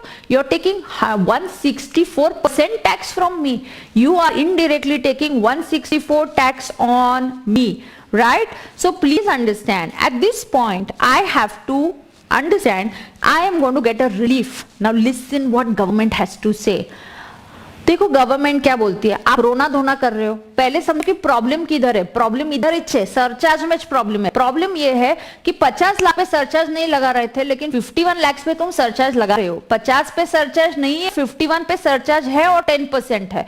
ओके, तो टैक्स प्लस सरचार्ज को कंपेयर करो, और कंपेयर करने के बाद अगर आपको लगा कि आपके इंक्रीज ऑफ इनकम से ज्यादा increase of tax plus surcharge है, तो आपको एक रिलीफ मिलेगा, and that relief is called as marginal relief. And what is that relief called as, marginal relief. Please understand, it is called as Sarika, no no no, don't do all this cess and all calculation, बिल्कुल नहीं, हम act बनाने नहीं आए। Don't lead to confusion, please बेटा, तेरा confusion होगा। चलो give me a thumbs up, follow what I am saying right now, wait let me finish the correct sequence. तू करेक्ट सीक्वेंस सीखने को आई है ना, हाँ, तो पहले समझ के लिए एक्ट क्या बोलता है, उसके बाद बोलना, तेरे को नहीं समझा तो। हाँ, अब पहले समझ के लो। कम ऑन सारिका, मुझे थम्स अप चाहिए, आई am waiting for you, come on quickly. Now understand, yes, increase जब भी compare tax plus surcharge with income increase. अच्छा मैम आपने 51 लाख को 50 से क्यों कंपेयर किया, ध्यान दो, मैंने 51 लाख से को 50 से, very good Sarika, come on, मैंने 51 लाख को 50 से कंपेयर किया। Understand, why did I compare 51 lakhs with 50 lakhs? Because that was the changing point. That was the changing point. At 50 lakhs there's no surcharge. At 51 lakhs तुरंत surcharge लग गया. Yes, और income rise हुआ 1 लाख से, but मेरा tax rise हुआ काफी ज्यादा से. Increase in income, मेरे साथ repeat करोगे सब लोग, SH बोलोगे जैसे मैं बोल रही हूँ. Increase in income 1 lakh, increase in tax 164 250. Everybody, increase in income 1 lakh, increase in tax plus surcharge 164 250. धोखा, ये धोखा हुआ है. मेरे साथ ये रिपीट करोगे 2 बार. इंक्रीज इन इनकम कितना 1 lakh, increase in tax plus surcharge 164 250. Is that fair? No. Government से चलो जितना ज्यादा दे रहे हो टैक्स उतना रिलीफ ले लो. So government grants me a concept of marginal relief. Marginal relief आपको मार्जिनल कॉस्टिंग है ना, हर्षद सर पढ़ाएंगे आपको. Marginal relief when increase in income. हाँ, इनकम बढ़ा छोटू सा, इतना सा, टैक्स बढ़ गया उससे ज्यादा, तो रिलीफ मिलेगा. नाउ मैं बहुत आपको सॉल्व करवाने वाली हूँ. I am going to solve at least 4 questions on marginal relief, so don't say repeat और anything. We are going to solve 4 questions on marginal relief. Come on. So relief is equal to 164 250 minus 1 lakh. तो you will get a relief of 64 250. थोड़ा सा relief मिलेगा. हाँ, hardship हुआ है, थोड़ा relief मिलेगा.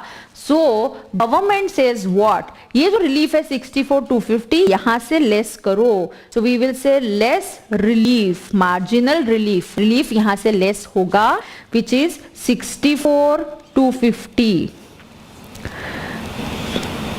Therefore, now my tax plus surcharges. सुनो ना, आपको जब 64 250 का रिलीफ लिया, माने गवर्नमेंट ने लॉजिक लगाया 1 लाख से इनकम बढ़ा, चलो उस पे 100% टैक्स दे दो. अयो, 1 लाख पे लगभग आपसे 100% इनडायरेक्टली टैक्स ले लिया. आप बोलते हो ठीक है भाई 100% ले लो, उससे ज्यादा तो मत लो. तो 64 250 का रिलीफ मिलेगा और आपको वो रिलीफ मिला है. रिलीफ मतलब कुछ फायदा मिला है आपको, थोड़ा सा पेन से रिलीफ होता है, वैसा रिलीफ का मतलब होता है. तो यहां से आप परेशान हो कि टैक्स प्लस सरचार्ज की अमाउंट बहुत ज्यादा आ रही है, तो गवर्नमेंट बोलती है wait, will give you some relief, and this is the way the relief is calculated. So यहाँ पे रिलीफ 64 ये लेस करने के बाद अमाउंट कितना आएगा, कैलकुलेट करो. 14,12,500. 14,12,500. I will tell you when to apply this relief and all. I will tell you. हाँ, बानू मैं बताऊंगी. हाँ, तो listen, on that 1 lakh they took almost 100% tax. इसीलिए देखो ना, 50 लाख का टैक्स कितना आया, 13,12,500. उसमें 1 लाख ऐड कर दिया तो 14,12,500. मतलब उन्होंने 50 लाख के ऊपर जो 1 लाख है उस पर पूरा टैक्स लगा दिया. So tax plus surcharge now comes to 14,12,500. Add 4% health and education cess. तो उस पे सेस निकालो, चलो जल्दी.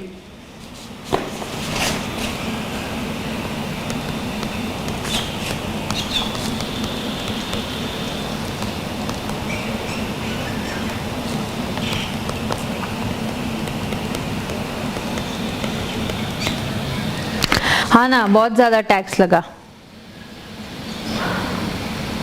चलो जल्दी. अभी आपने ये वर्किंग किया है क्या? This is the working for yes, this is your tax working. This is your, ये राशि का इनकम है यहाँ पे, और ये आपका टैक्स का वर्किंग है. कितने बच्चों ने रिलीफ का वर्किंग लिखा है क्या? ये see how I have done, compare it. See logically जाना है आपको. अभी और भी इनकम लूंगी. यस, तो प्लीज पहले आप ये नोट कर दीजिए. Note this down please. I am waiting. I will wait for exactly 2 minutes. Please note it down.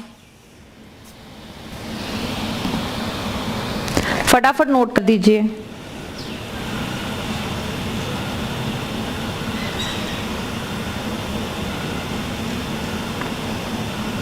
Come on, quickly note it down.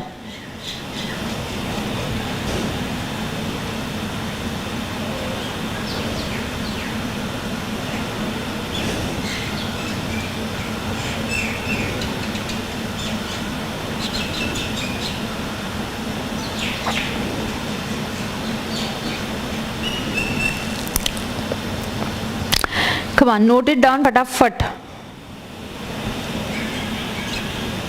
Nikhil marginal relief का सेक्शन में बाद में बताऊंगी, अभी नहीं बताऊंगी. Don't ask the same question again and again. No, I have seen it, don't worry. I have seen it. I will tell you at the right time. Come on, फटाफट. Glad that Aman it's helpful to you. Nikhil चल मुझे Thums up दे दे, मैं section बताऊंगी तेरे को. तू चल homework पे काम कर ले, तू गूगल करके मुझे सेक्शन बता देना. निखिल गूगल करना अभी मत, क्लास के बाद गूगल करके मुझे सेक्शन बता दे. बैकग्राउंड में आवाज आ रही है? नहीं आ रही है. क्यों? Volume is not okay? Okay ना? Thank you Nikhil. चलो डन. अब 52 लाख पे देखते हैं रिलीफ मिलेगा या नहीं मिलेगा, क्योंकि आपको डाउट आ रहा है ना. अभी तुरंत आपके अंदर की क्यूरियोसिटी एकदम जाग गई है. सवाल पे सवाल, सवाल पे सवाल. मैम हमें कैसे पता चलेगा? फैराना मुझे कैसे पता चलेगा? रुक ना, बताती हूँ ना मैं. यस, मेलोडी खाएंगे. हाँ दे दे भाई, मेलोडी दे दे. मेरी कॉफी तो हो गई पी के. चलो चलो अभी दिखते हैं 52 लाख. Let's calculate. एग्जाम्पल ले लो.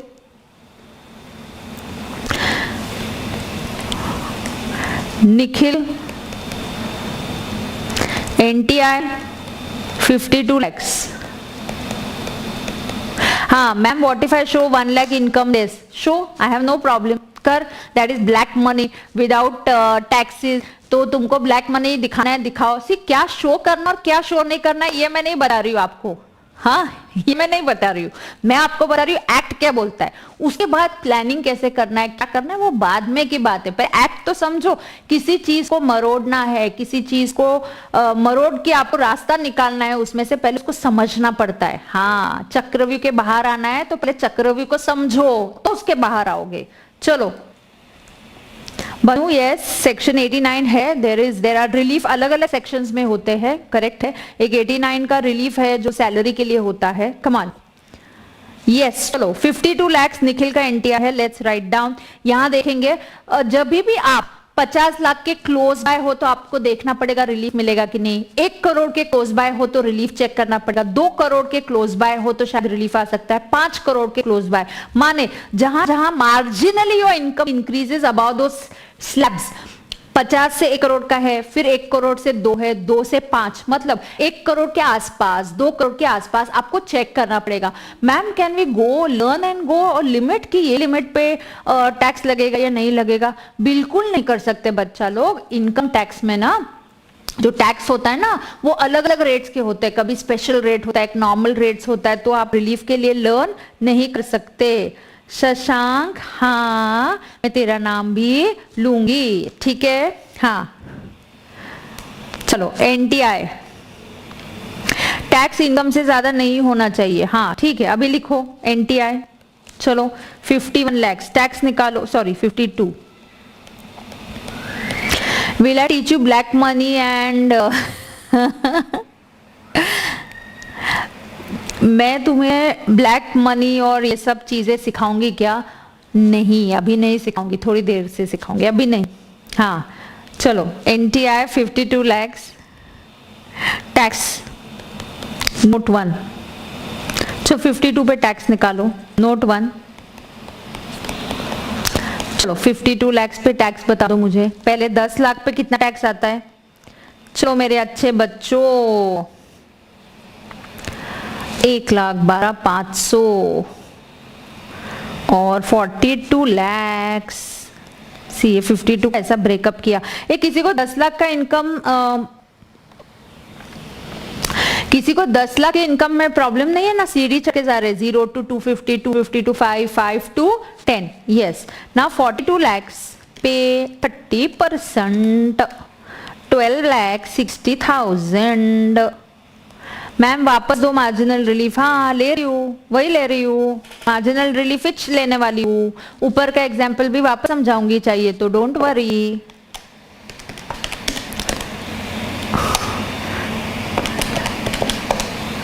$13,72,500 फिर से समझाऊंगी. हाँ कभी भी कोई भी चीज 2-2 बार बताती हूँ. रुको ना, ये एग्जाम्पल देने से और बेटर समझेगा यहाँ रिलीफ क्यों नहीं और ऊपर रिलीफ क्यों है.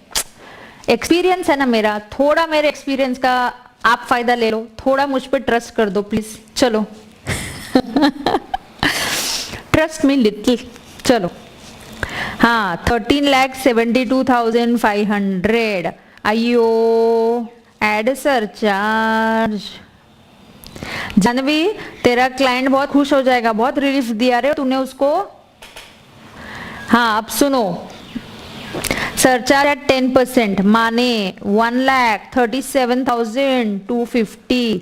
सो टैक्स प्लस सरचार्ज के बाद रुकने का, रिलीफ है कि नहीं देखने का। हाँ देखो, सो 13,72,500 प्लस 137,250 अयो ये बरोबर है कि देखो ना मेरा कैलकुलेशन 15,09,750। हाँ बरोबर। अब कंपेयर करने का, रिलीफ है कि नहीं मुझे वर्किंग करना पड़ेगा। तो टैक्स प्लस सरचार्ज के बाद लीव सम लाइंस, यहाँ पे leave some 4 to 5 lines and let's do the working. तो आई कंपेयर 51 lakhs पे अब बिच लिखा अपन ने, अयो 51 नहीं मैम 52 lakhs। असं कसं 52 lakhs पे टैक्स आ रहा है 13,72,000 अयो अयो हाँ 13,72,500। प्लीज मेरे वर्किंग्स चेक करते जाओ रे। सो 137,250 रे। Tax plus surcharge 15,09,750 compare with 50 lakhs। Why compare with 50 lakhs? देखो अभी समझेगा यहाँ रिलीफ नहीं और ऊपर रिलीफ क्यों है ना। Patience patience come on. 50 lakhs के ऊपर can we do comparison directly, मतलब कैसे, ऐसा ही करना पड़ेगा, वर्किंग दिखाना पड़ता है, स्टेप्स करनी पड़ती है। तो 50 lakhs पे ऊपर इच क्या ना रे, ऊपर इच है टैक्स कितनी, 50 lakhs पे टैक्स कितना, ऊपर इच वर्किंग है। यो रुक रे स्क्रीन। हाँ 13,12,500 13,12,500 surcharge not there. So tax plus surcharge, this is surcharge at 10%. Tax plus surcharge 13,12,500. Now write down how much is increase in income. Increase in income कितना jump मारा income ने, 50 से 52 lakhs माने कितना 2 लाख का जंप मारा। Increase in tax plus surcharge कितना jump मारा, -13,12,000 है ना रे, हाँ 13,12,000। कितना जंप मारा 1,97,250। मैम फिर भी टैक्स ज्यादा है ना, नहीं, लेकिन रिलीफ कब मिलता है, when do I get relief, I get relief when my increase in income से भी ज्यादा इंक्रीज इन टैक्स होता है। इनकम थोड़ा सा बड़ा, टैक्स उससे ज्यादा बड़ा तो नाइंसाफी है। यहां कोई प्रॉब्लम नहीं है। नो, गवर्नमेंट बहुत लाड नहीं करने वाली, इतना लाड करके नहीं लेने का। हाँ गवर्नमेंट ने बोल दिया बस एक थोड़ा रिलीफ दे दिया, तुम तो हर बात पे रिलीफ मांगने लगे, बिल्कुल नहीं। बस यहां पे लिखो मेरे साथ, did you write this comparison neat and clean notebook, number your notebook pages. चलो फटाफट, now write down no marginal relief is available. फिर मैं रीजन डिक्टेट करती हूं, no marginal relief is available. why no marginal relief is available, why no marginal relief is available? Because increase in income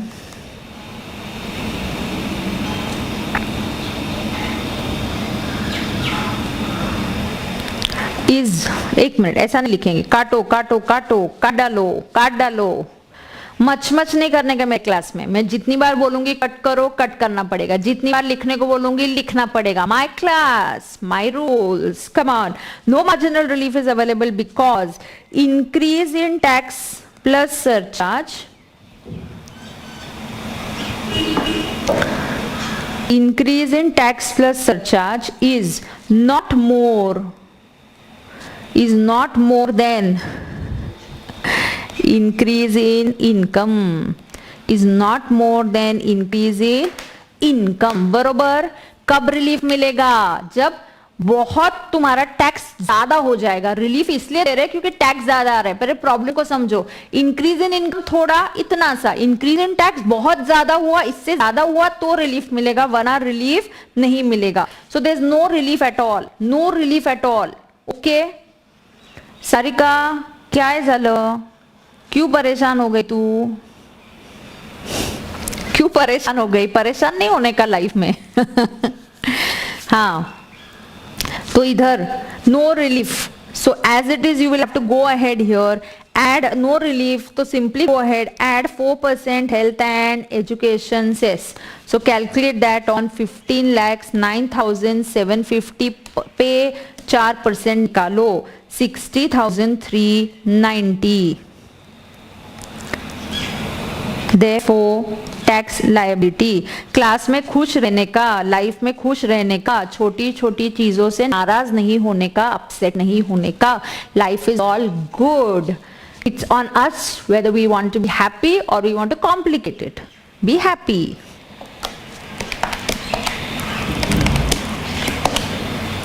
अयो my calculator is not working today, do I need one? No, आप सामने हो मेरे, मुझे कैलसी की जरूरत नहीं है। 15,70,140, यस 15,70,140 बरोबर, yes.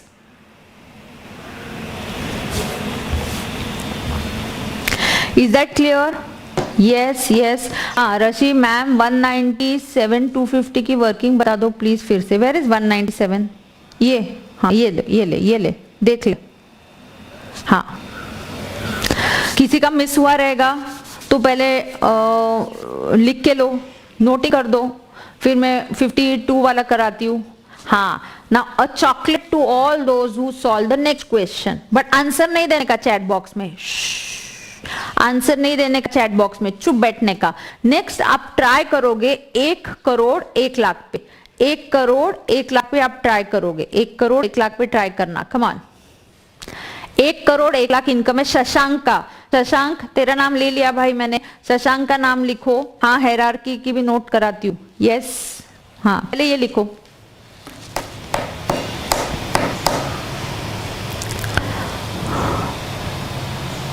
Yes, we always compute relief after tax plus surcharge. Relief is always, हर चीज का सीक्वेंस होता है। रिलीफ का प्रॉब्लम सरचार्ज की वजह से तो उधर ही आपकी गाड़ी रुक जाती है, आप आगे बढ़ने को तैयार नहीं, आप बोलते हैं नहीं नहीं नहीं इतना सरचार्ज लगा है, मैं आगे नहीं जा रहा है, रिलीफ दे रहे क्या, पहले दे दो फिर आगे जाऊंगा, ऐसा है, समझा? तो पहले टैक्स प्लस सरचार्ज, फिर रिलीफ का वर्किंग देखना, फिर ही आगे जाने का। तुम रेडी नहीं हो आगे जाने के लिए, तुम बोलते हो सरचार्ज बहुत लगा रहे, नहीं बाबा नहीं चलेगा। How we got 13,12,000 on 52 lakhs? No, Aditya. We did not get 52 lakhs पे आदित्य टैक्स 14,72,500 आया। 50 लाख पे 13,12,500 आया। आदित्य देख जरा, नीचे कुछ नहीं है शायना, ये ऊपर है स्क्रीन, इसलिए मैं उसके बाजू में लिखती हूँ। हाँ आदित्य पहले तू मुझे बता, I am worried about you, come on. 50 lakh पे नहीं रहे, 50 लाख पे कितना देख, 52 पे तो मैंने निकाला ना, 30,72 आया।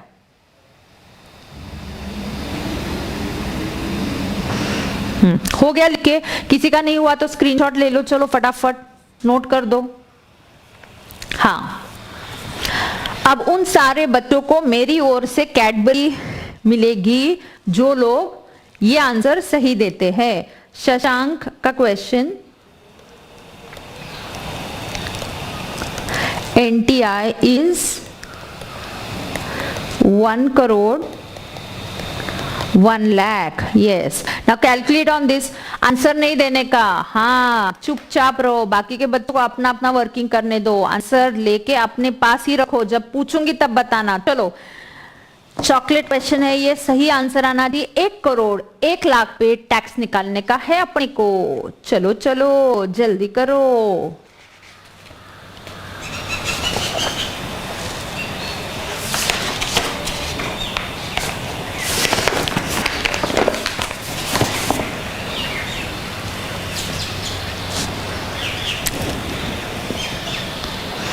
मैं भी वर्किंग करके लूं क्या? मुझे भी लिखने के लिए टाइम लगेगा यार थोड़ा सा,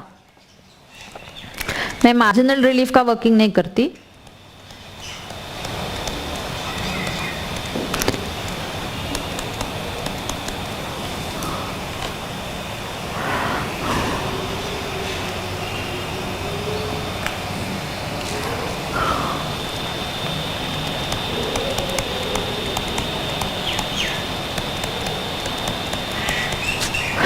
1,01,00,000 पे टैक्स कितना आएगा?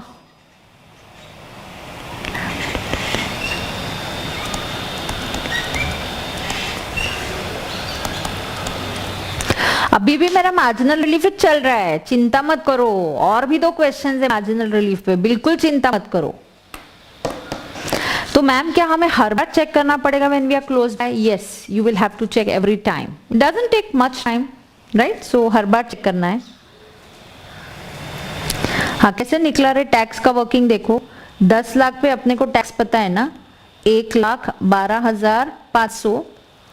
10 लाख माइनस करेंगे 1,01,00,000 से तो बचेगा 91 लाख। तो 91 लाख वरती 91 लाख पे 30%, 27,30,000। सो टोटल आ गया, मैंने यहाँ लिख लिया 28,42,500 सरचार्ज। और कंपेयर किससे करोगे? 1 करोड़ के साथ। कंपैरिजन 1 करोड़ के साथ होगा क्योंकि 1 करोड़ के बाद आपका लिमिट चेंज हुआ है। Yes, now what is the correct answer? चलो चलो, मुझे करेक्ट आंसर, अभी आंसर्स चाहिए क्योंकि मैं वर्किंग करने वाली हूं, उसके पहले मुझे आपके आंसर्स चाहिए। Yes, I want my chat to be flooded with your answers. Right, wrong, do not care. Confidence तो ऐसा अपने में होना चाहिए कि बस मैंने जो किया वो बिल्कुल सही है। Yes, surcharge. चलो चलो, आंसर्स मेरे भर जाने चाहिए, चैट बॉक्स मेरा फुल होना चाहिए। Ma'am you said 1 lakh for my years, it was 8। ओ कोई नहीं बानू, वापस कर देना कैलकुलेट। 1 करोड़ 1 लाख है ना रे?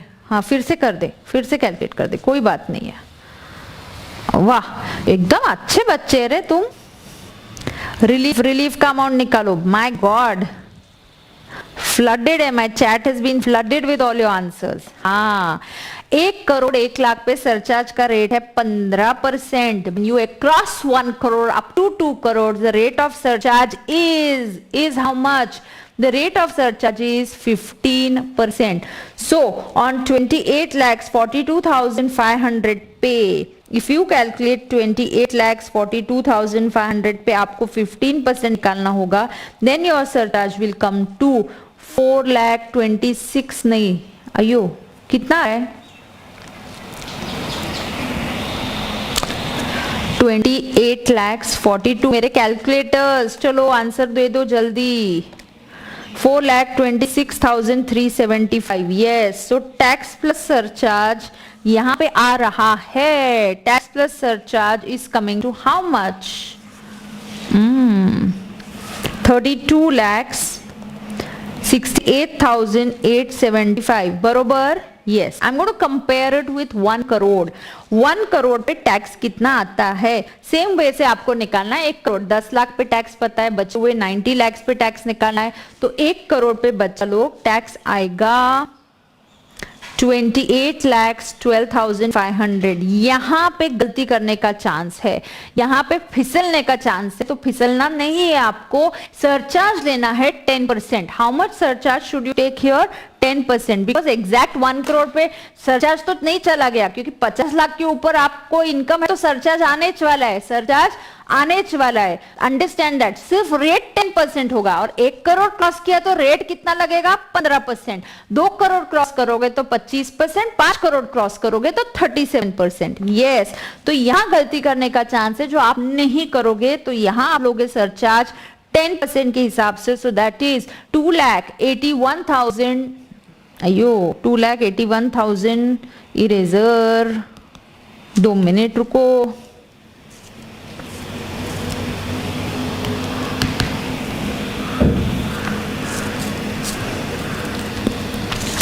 My pen has stopped working. Wait for 2 minutes. Just wait for 2 minutes, guys. हाँ.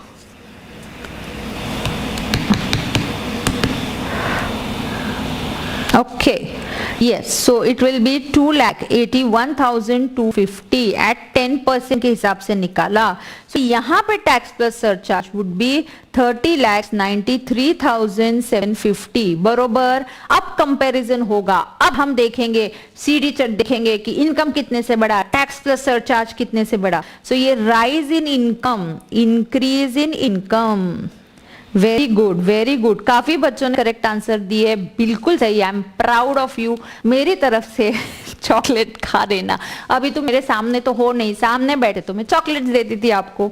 यस, तो increase in income is 1 lakh, increase in tax plus surcharge is ये वाला increase. How much has it increase by 175, 125? Yes, so therefore lovely dear students, so you will get a relief of 75,125। कितना ज्यादा tax दे रहे हो उतना relief ले लो। कितना ज्यादा, 1 लाख के इनकम 1 लाख से बढ़ा लेकिन टैक्स बढ़ा 175, 125, 175, 125। तो ये जो डिफरेंस है उसका रिलीफ मिल जाएगा। सो you will get a relief of 75,125। तो ये यहीं पे है मेरा वर्किंग, देख लीजिए आप ऐसे। So here I'll add the surcharge. मैं presentation complete करती हूँ 426,375. So T plus surcharge. आप short forms use कर सकते हैं, ऐसे questions नहीं आते, रुको आपको पता चलेगा अगले chapter से questions किस type के आते हैं। हाँ नहीं रे, 50 लाख के आसपास नहीं, हर स्लैब के आसपास। सरचार्ज के अलग अलग स्लैब्स है, 50 लाख, 1 करोड़, 2 करोड़, 5 करोड़, हर एक के आसपास होगा तो हमें चेकिंग करना पड़ेगा। 1 करोड़ के आसपास भी करना पड़ेगा, 2 करोड़ के भी, 5 करोड़ के भी, क्योंकि आप हायर रेट में चले जाते हो। 10 से आपका जब 15 में हो गया, 15 से 25 ऐसा होता है। तो this is 32,68,875। I will take एक ये पहला चैप्टर होने दो। I will take one lecture only of 15-20 minutes sometimes on only query solving. Okay? Yes. So let's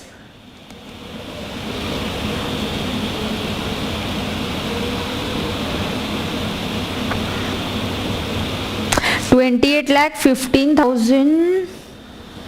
हाँ मैं एक्सप्लेन करती हूँ। ओके, एक बच्चे की क्वेरी है, ये सॉल्व करती। देख तू, ये तू पहले दिन नहीं था क्या? 1 करोड़ में से पहले 10 लाख पे कितना टैक्स आता है? On first 10 lakh tax is 1,12,500। बचा कितना बैलेंस? 90 लाख। 10 लाख के ऊपर टैक्स का रेट क्या है? 30%। So that is 27 lakh. So take a total, this comes to 28,12,500। This comes to 28 lakh है, 28,12,500। ओके, हाँ इधर कंप्लीट करती हूँ। अब समझा क्या 1 करोड़ पे? हाँ अब यहाँ पे कंप्लीट करती हूँ। Less marginal relief, marginal relief 75,125, therefore tax plus surcharge. Relief के बाद आएगा 31,93,750। Add 4% health and education cess,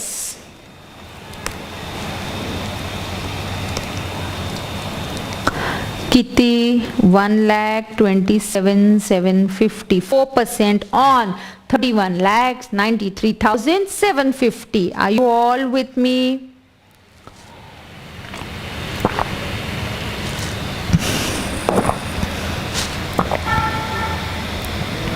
Yes, बिल्कुल। So tax liability,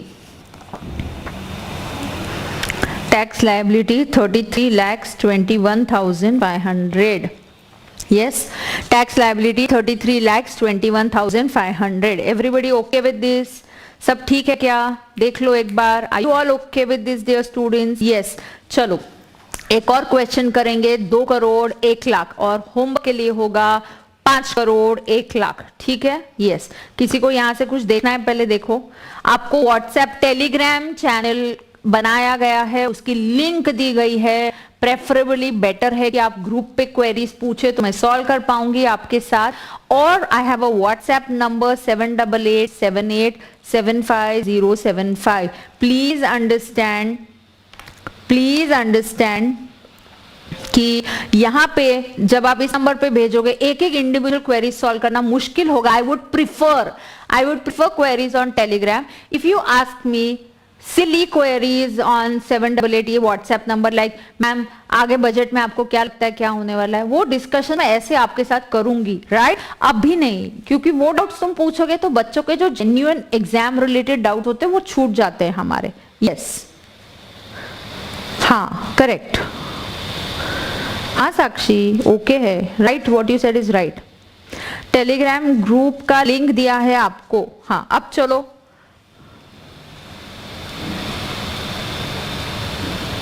चलो चलो, ग्रुप का लिंक दिया है ना, वहीं से ले लो।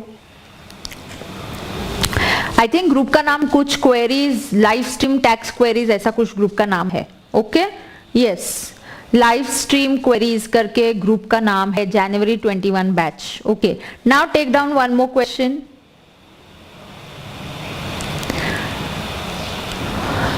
दिव्यांशु, चलो दिव्यांशु का income NTI is 2 crore 1 lakh. Module में ये सारे क्वेश्चंस कवर्ड है, इसीलिए मैं ये सारे एग्जांपल्स ले रही हूँ। Next question, Divyanshu's NTI is 2 crore 1 lakh. चलो फटाफट, yes write it down. Anjali, yes I will take your name for the next homework question. Homework question में लिखना अंजलि का एनटीआई है 5 crore 1 lakh. This is your homework question, ये होमवर्क क्वेश्चन है। अभी 2 करोड़ 1 लाख लेना है। चलो वर्किंग करेंगे, यस फटाफट करेंगे। चलो बच्चा लोग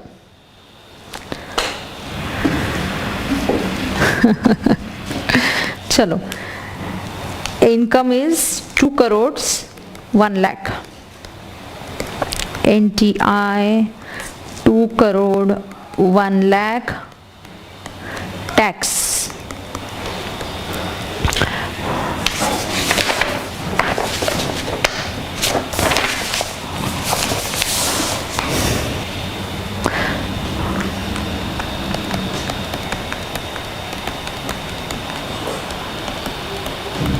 दो करोड़ से कंपैरिजन होगा क्योंकि आप उसके पास में हो जहां पे रेट मार्जिनली, कब आपका इनकम 2 करोड़ के थोड़ा ऊपर चला गया लेकिन आप एकदम से हायर ब्रैकेट ऑफ सरचार्ज में चले गए, 15 से आप 25% पे चले गए। So for students who still have a doubt, please understand at 2 crore the exactly at 2 crores the surcharge rate for me is 15%, but at 2 crores 1 lakh the surcharge rate for me is 25%। ए कौन सवाल पूछ रहा है? Calculator allowed है कि नहीं? पंकज क्या है? ऑफ कोर्स अलाउड है। क्या तुम भी? चलो हाँ, टैक्स निकालो। 2 करोड़ 1 लाख पे टैक्स निकालो, शांति से कैलकुलेशंस करो। जो लोग फॉर सम रीजन स्लो और स्टडी जा रहे, बाकी के आंसर्स देख के आप गड़बड़ मत करो, आप आपकी वर्किंग करो। एग्जाम में हर एक इंडिविजुअल अपना अपना यूनिक है, each one of you is unique and you are very much capable of studying, getting the right answers. Yes. 8 lakhs 42,000. Surcharge का रेट 25. माय गॉड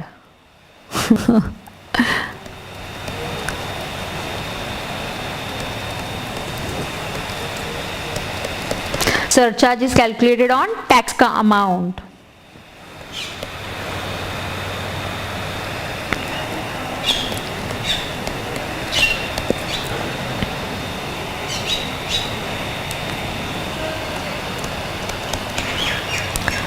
इधर तो वो पता है ना इसका वर्किंग कैसे करना है।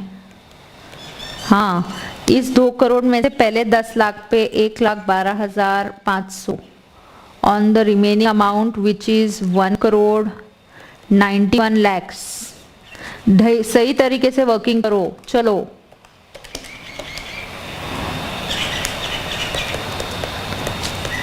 ये कैलसी पे किया तो भी चलता है। Nobody expects us to show this.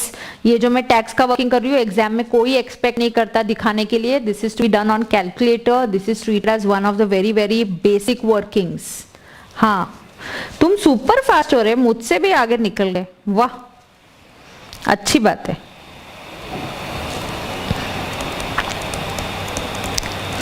यहाँ पे सरचार्ज का रेट लगेगा 15% के हिसाब से।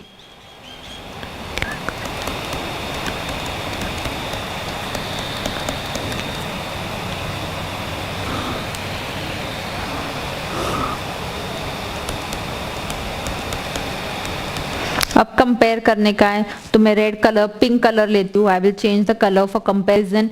ओके, इंक्रीज इन इनकम भाई एंड इंक्रीज इन दिस, दोनों का कंपेरिजन करने का. इंक्रीज इन इनकम कितना और increase in tax plus surcharge कितना.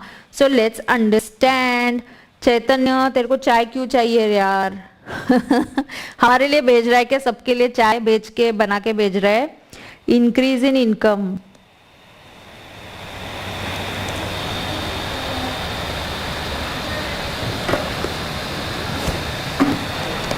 ₹1,00,000. Increase in tax plus surcharge 66,84,375 से इंक्रीज कितना हुआ? 73,03,125. So how much is the increase in tax? My God, super duper increase है यहाँ पे. It is 6,18,750. देखो कितना ज्यादा टैक्स हुआ. Increase in income 1,00,000 but increase in tax 6,18,750. My God, you have to get a relief here. Yes, so relief, marginal relief is equal to 5,18,750. Marginal relief is 5,18,750. बरोबर?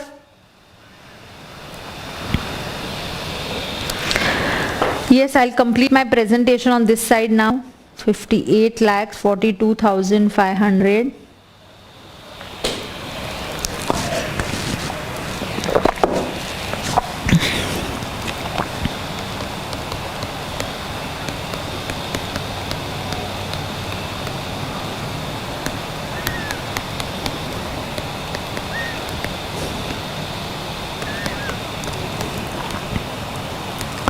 Marginal relief less करेंगे.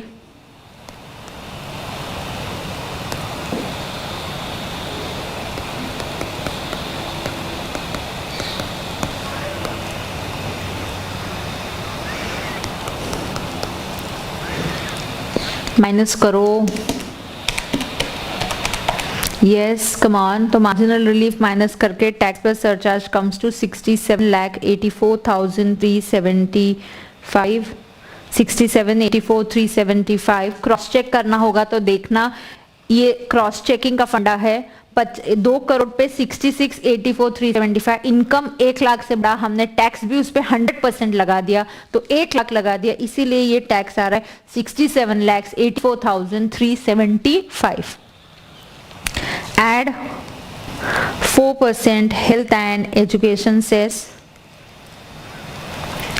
2,71,000 कितनी रे? 271,375. So tax करो calculate please. Everybody do it on your own. बिल्कुल don't go by the speed of other students. Don't get scared. आप अपने हिसाब से बिल्कुल वर्किंग कीजिए, कोई गड़बड़ नहीं है. 67,84,375 plus 271,375. 70,55,750 is your tax liability, dear students. Is that बरोबर? Yes, बरोबर, बिल्कुल सही. Yes, राघव करेक्ट बोला. सेस बिल्कुल सही आंसर दिया आप लोगों ने.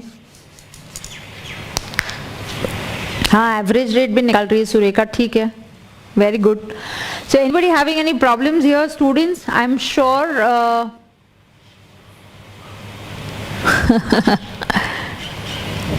Yes, we should check marginal relief. Obviously ना कपिल, मार्जिनल रिलीफ हम कब चेक करेंगे? जब तेरा एनटीआई ही 50 लाख के ऊपर जाता है ना, तभी चेक करेंगे हम लोग, है ना. तो तभी तो सरचार्ज आएगा, नहीं तो आएगा ही नहीं. सरचार्ज की वजह से प्रॉब्लम है. तो जहां जहां सरचार्ज प्रॉब्लम करता है या चेंज होता है, रेट ऑफ सरचार्ज जहां जहां चेंज होता है, वहां वहां मुझे मार्जिनल रिलीफ चेक करना पड़ेगा. यस रोने, क्या हुआ? ऑल ओके ना? Everybody okay? Ma'am one more question अभी कराओ. होमवर्क के लिए है क्वेश्चन. मैंने बताया ना अभी किसका नाम लिया था मैंने, अंजलि का है. ये आपका होमवर्क क्वेश्चन है. Anjali NTR is 5 crore 1 lakh and you have to again calculate the tax here. Homework also done. My god, super यार, आप बहुत ही अच्छे बच्चे हो.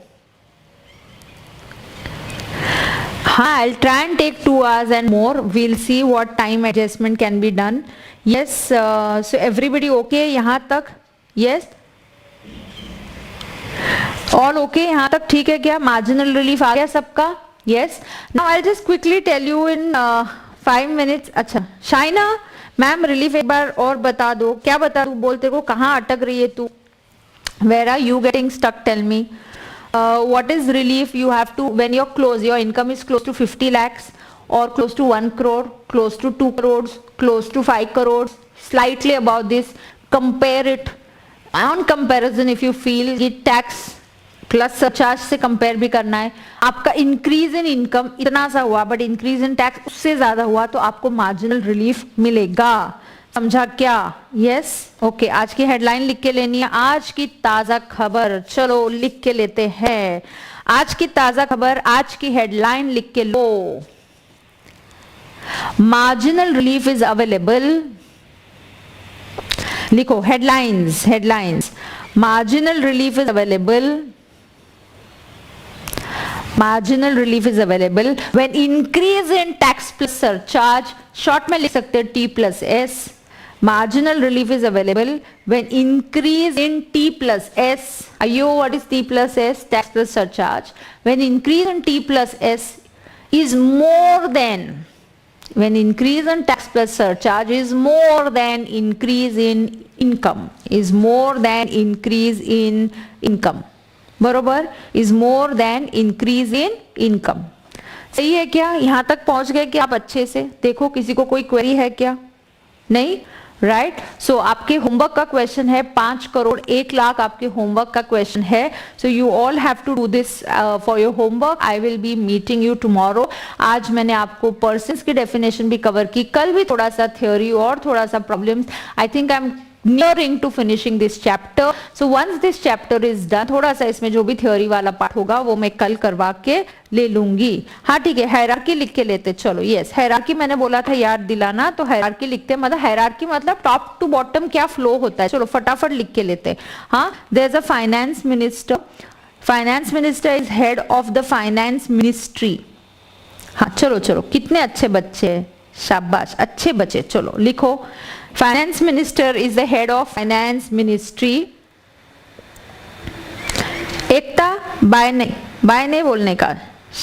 शमिष्का बाय नहीं बोलने का. रुको, कंप्लीट करो. फाइनेंस मिनिस्ट्री के अंदर there are various departments.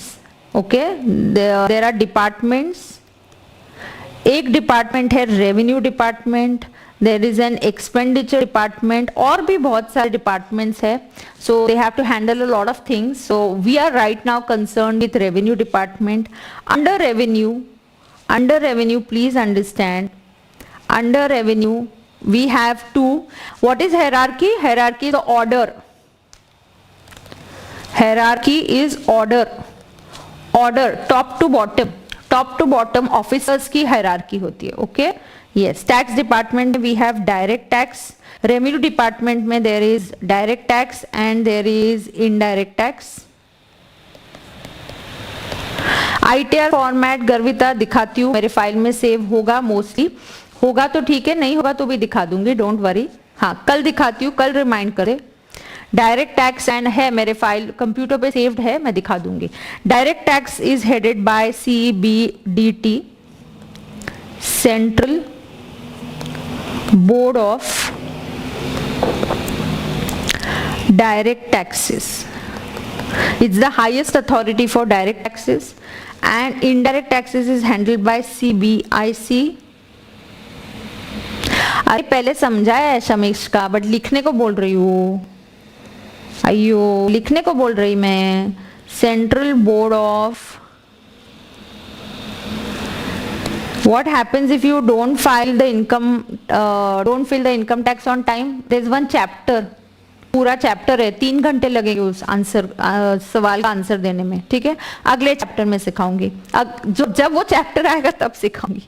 Central board of indirect taxes and customs.